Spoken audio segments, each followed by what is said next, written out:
हाँ हाँ, तो मैया हसीनों करते रहे जाइए, आपका तो काम ही है दुष्टों का दंगा करना। तोड़िए, कस कस के तोड़िए, तोड़िए उनको। वो हिंदुओं को, सनातनियों को नहीं, उनको तोड़िए जो सनातनियों को तोड़ने की कोशिश कर रहे हैं, उनको, जो सत्ता के लिए गोलियां चलवा देते हैं। सत्ता के लिए गोलियां चलवा देते हैं, सत्ता के लिए उनका साथ देते हैं जो हिंदुओं को मरवा देते हैं, जाके उनको नोट बांटाते हैं, क्योंकि उन्हें सत्ता में आना है। आना तो है नहीं, मगर दिखावा तो करना है ना।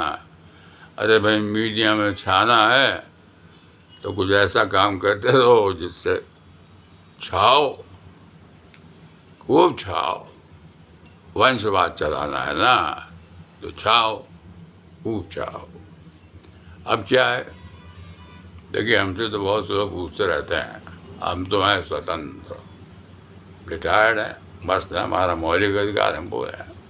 अब रिटायर्ड हैं, उसके बाद हम क्या कर रहे हैं, हम ये किसको क्यों बताएं। लेकिन ये बात भी बता दें, तीसरी आँख है हमारे पास, हर इंसान को भी होती है। अब वो आँख तीसरी कहाँ है, ये सामने जहाँ है, यहाँ कहाँ है। हो सकता है चौथी आँख भी हो सकता है पांचवी आँख भी हो सकता है बहुत सी आँख हो। अब आप इतनी आँखें जब हैं तो सवाल ये उठता है, तो लोग कहते भी हमसे, ये बाबा जी, आप तो वो इंसान हैं जिन्होंने लखनऊ दूरदर्शन जब 23 नवंबर 1975 को जब उसका उद्घाटन हुआ था, तो सबसे पहले रूरल प्रोग्राम चौपाल, जो बाद में कृषि दर्शन हो गया, उसकी शुरुआत आप ही ने की थी। और त्रिहन भाई के नाम से आप जाने जाते थे, और आज भी आप त्रिहन भाई के नाम से जाने जाते हैं। लेकिन अब तो आप, पहले स्वामी हरीशानंद थे, अब बाबा हरीशानंद हैं। लेकिन आप माँ काली के भक्त हैं, तो हमने कहा भाई भक्त तो नहीं है। लोग ये भी जानते हैं, अन्य दूरदर्शन वालों से पूछिए जाके, वो बताएंगे कि हम कितनी बार भैंसा कुंड के श्मशान में रात 12 से 2 बजे चले आते हैं माँ काली की उपासना करने, जलती हुई चिता की उपासना करने। अब जलती हुई चिता की उपासना करने जाते हैं तो लोग कहते हैं जलती हुई चिता की उपासना करने से क्या होता है। अरे भाई, कभी मार्कंडे पुराण पढ़ा है? मार्कंडे पुराण है, दुर्गा सप्तशती ही पढ़ लो। तो जी दुर्गा सप्तशती में भगवान शंकर जी ने पार्वती जी को जो दुर्गा जी के 108 नाम बताए, कितने प्यार से बताया। कमला ने, भगवान शंकर ही पार्वती कहते हैं, कमला ने, अब मैं आपको दुर्गा जी के 108 नाम बता रहा हूँ, जिसको सुनने से ही सब कुछ मिल जाता है। कौन बता रहे हैं? भगवान शंकर जी बता रहे हैं। ये बात थोड़ी झूठी हो जाएगी, बाबर थोड़ी बता रहे हैं। बाबर बता रहे हैं क्या? औरंगजेब बता रहे हैं क्या? वो बाबर और औरंगजेब की जो औलादे हैं ना, उनके समझ में आने वाली बात नहीं है। वो तो बाबर बाबर बाबरी बाबरी करते रहेंगे। करते रहो, करते रहो, हिंदुस्तान में रहकर कर रहे हो। सच पूछी तो इनको हिंदुस्तान में रहने की जरूरत ही नहीं, इनको चले जाना कहीं है। बाबर की औलाद तो बाबर के पास जाओ, औरंगजेब के औलाद औरंगजेब के पास जाओ, कहाँ पड़े हो हिंदुस्तान में। लेकिन क्या करें, कुछ तो करेंगे नहीं, हंगामा करते रहो, करते रहो। अब देखिए, हाँ, हम तो है भाई, सीधी सीधी बताएं, हम तो श्रोता भी हैं, पॉडकास्टर भी हैं, जो बोलते हैं सच बोलते हैं। अब लोग कहते हैं बाबा जी क्या किसी का दृष्टिकोण बदल सकते हैं क्या? अरे हम कैसे किसी का दृष्टिकोण बदलेंगे? एक सज्जन ने हमसे पूछा था कि बाबा जी क्या आप उनका दृष्टिकोण बदल सकते हैं? तो हमने कहा दृष्टिकोण बदलने से पहले दृष्टिकोण है क्या, जरा मुझे बता दो। पहले मुझे ये तो बताओ दृष्टिकोण होता क्या है?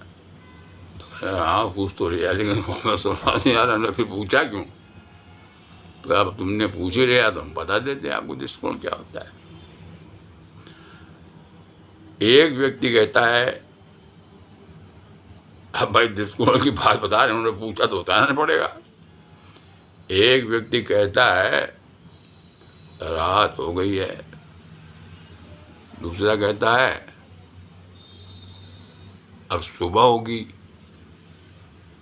कहता है ना, एक व्यक्ति कहता है कि रात हो गई है, दूसरा कहता है अब सुबह होगी। एक व्यक्ति सड़क के पत्थर तोड़ता है, एक व्यक्ति सड़क के पत्थर तोड़ता है, दूसरा क्या करता है, वो राजमार्ग बनाता है। वही ना बात। सतर्क सतर्क होने से साहसिक होना कहीं अच्छा है। दृष्टिकोण की बात कर रहा हूं। सही दृष्टिकोण से कुछ भी असंभव नहीं है। अगर आपका दृष्टिकोण सही है तो आप असंभव को भी संभव कर सकते हैं। ये समझ लीजिए आप, बिल्कुल सत्य ये है। अब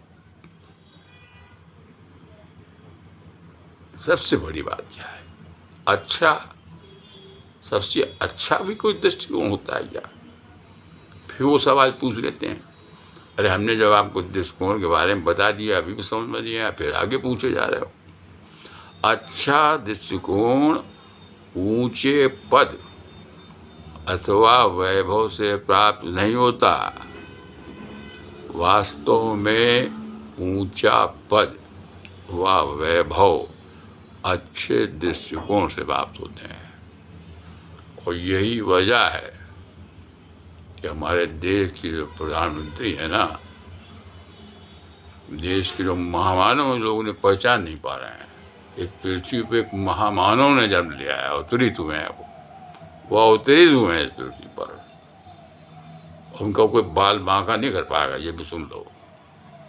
अगर कोई करने की कोशिश करेगा तो फिर हाँ भैया, हाँ भैया, फिर जो बात हमने बताई ना, तो समझिए क्यों है वो सफल आज। दृष्टिकोण की बात आपने कही, उसकी क्यों सफल है वो आज, इसकी बात समझ लीजिए आप। अच्छा दृष्टिकोण ऊंचे पद अथवा वैभव से प्राप्त नहीं होता है। ये सुन लीजिए, तो आते रहिए आप वंशवाद। नेहरू ने गांधी, नेहरू के बाद नेहरू नहीं हुए, बोले वो तो साबित हो गए, दूसरे और साबित होने वाले हैं। वंशवाद चला रहे ना, सबसे बड़ी पार्टी बन के आए हम तो, वंशवाद। वाह भाई वाह। अच्छा दृष्टिकोण ऊंचे पद अथवा वैभव से प्राप्त नहीं होता है। वास्तव में ऊंचा पद व वैभव अच्छे दृष्टिकोण से प्राप्त होता है। क्योंकि हमारे देश के जो महामानव है ना, आदरणीय श्री नरेंद्र मोदी जी, उनका जो दृष्टिकोण है वो बहुत अच्छा है, बहुत सटीक है।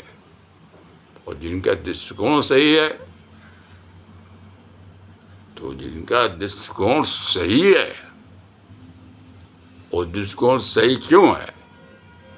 क्योंकि वो एक महामानव है और उनका साथ कौन दे रहा है? भगवान श्री राम। भगवान श्री राम उनका साथ दे रहे हैं।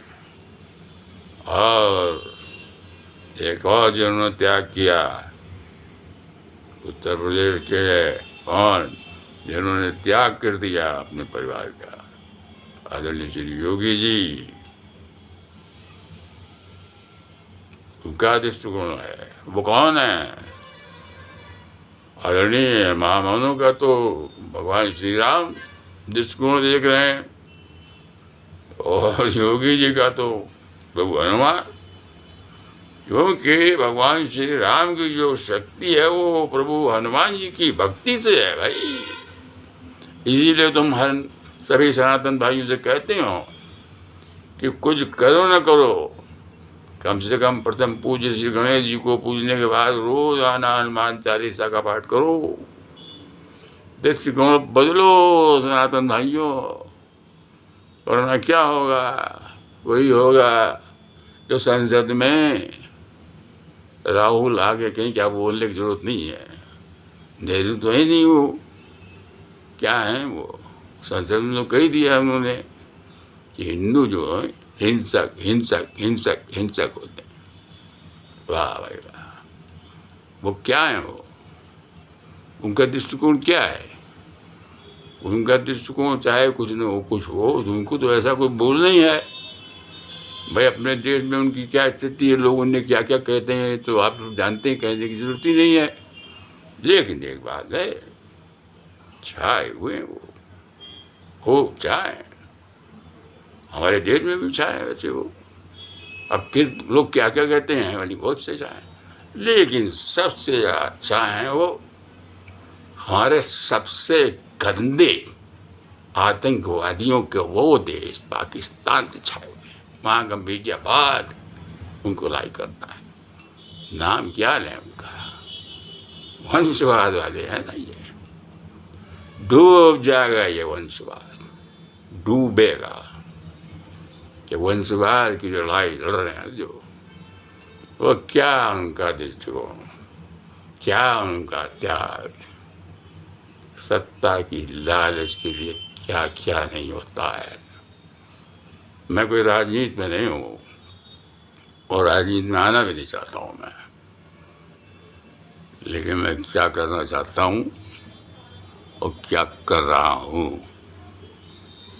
ये क्यों बताऊँगा? जलने वाले जलें।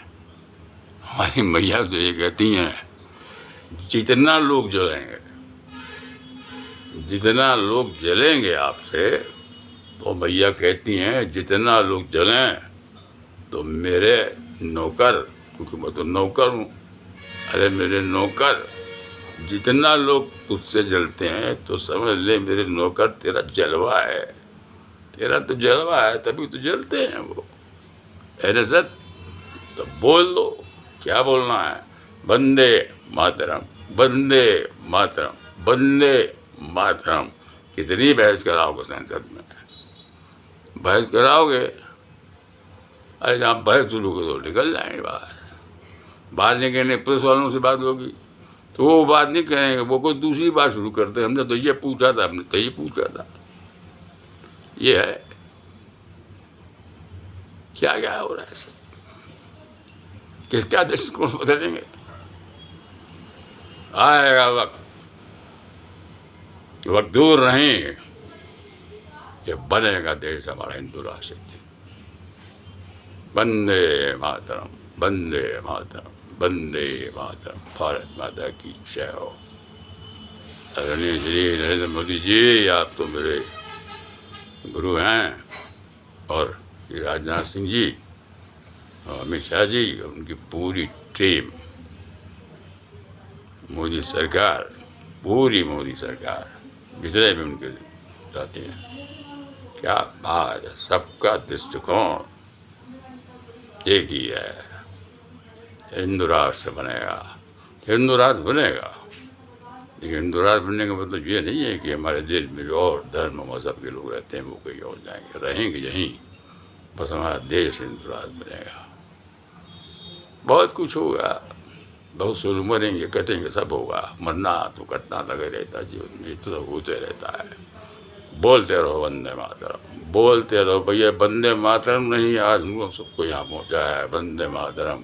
इस आवाज़ को कोई रोक नहीं सकता। वंदे मातरम, वंदे मातरम। भारत माता की जय हो।